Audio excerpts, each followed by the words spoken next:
ભરૂચ અંકલેશ્વરના waste management association Gujarat પ્રદૂષણ નિયંત્રણ બોર્ડ સામે સીટીપી પ્રોજેક્ટની પરવાનગીમાં વિલંબ મુદ્દે આવતીકાલથી ગાંધીનગરમાં અનિશ્ચિતકાળ સુધી ઉપવાસ આંદોલન શરૂ કરશે। અંકલેશ્વર વેસ્ટ મેનેજમેન્ટ એસોસિએશન દ્વારા ગુજરાત પ્રદૂષણ નિયંત્રણ બોર્ડ સામે અસંતોષ વ્યક્ત કરતા આવતીકાલથી ગાંધીનગરમાં અનિશ્ચિત ઉપવાસ આંદોલન શરૂ કરવામાં આવશે।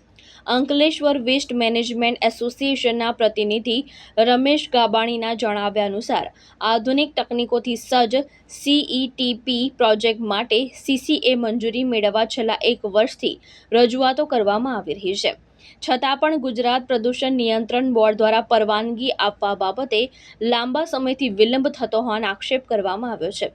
ઉદ્યોગકારોનો દાવો છે કે આ વિલંબના કારણે એક તરફ કરોડો રૂપિયાના ખર્ચ ઊભા કરાયેલા પ્રોજેક્ટ પર અસર પડી રહી છે, તો બીજી તરફ પર્યાવરણીય અનુપાલન માટેની વ્યવસ્થા પણ અટવાઈ રહી છે, જેના પગલે આવતીકાલથી ગાંધીનગરના સેક્ટર 10માં આવેલા ગુજરાત પ્રદૂષણ નિયંત્રણ બોર્ડ હેડ ઓફિસ પર્યાવરણ ભવનના મુખ્ય દરવાજા પાસે અનિશ્ચિત ઉપવાસ આંદોલન શરૂ કરવામાં આવશે।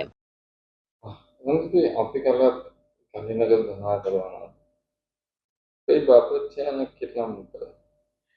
આવતીકાલે 30 તારીખે સવારે 11 વાગે અમે લોકો ઉપવાસ ઉપર ઉતરવાથી આ બાબત સાચી છે અને અમારે ખાસ એક જ મુદ્દો છે। છેલ્લા 1 વર્ષથી અમે કન્સેન્ટ માટે એપ્લિકેશન કરીએ છીએ અને એક એપ્લિકેશન અમને 100% મંજૂરી આપે એવી અમારી માંગણી છે। તમારી સાથે કેટલા ઉદ્યોગપતિઓ જોડાયા છે? અમારી સાથે ઘણા બધા ઉદ્યોગપતિઓ જોડાશે અને એ તો જ્યારે બેસીએ ત્યારે ખ્યાલ આવશે કે ભાઈ કોને પોતાનું લાગે છે, એ વસ્તુ અગત્યની છે।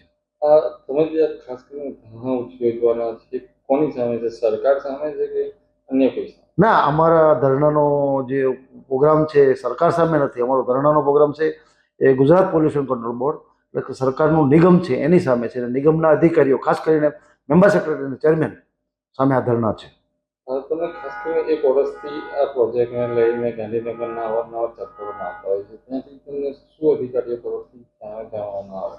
ખાસ કરીને છેલ્લા 1 વર્ષથી અમે જે ત્યાં જઈએ છીએ ફોલોઅપ માટે તો અમને એવું કહેવામાં આવશે કે હા તમારી ગ્રાન્ટ રિલીઝ કરીએ છીએ, અમે પોઝિટિવ છે થોડા દિવસમાં તમને 1-2 દિવસ ખમો, 5 દિવસ ખમો, 10 દિવસ ખમો, આ બધા વાયદાઓ આપે છે પણ કોઈ અમને કન્સેન્ટ મંજૂરી મળતી નથી।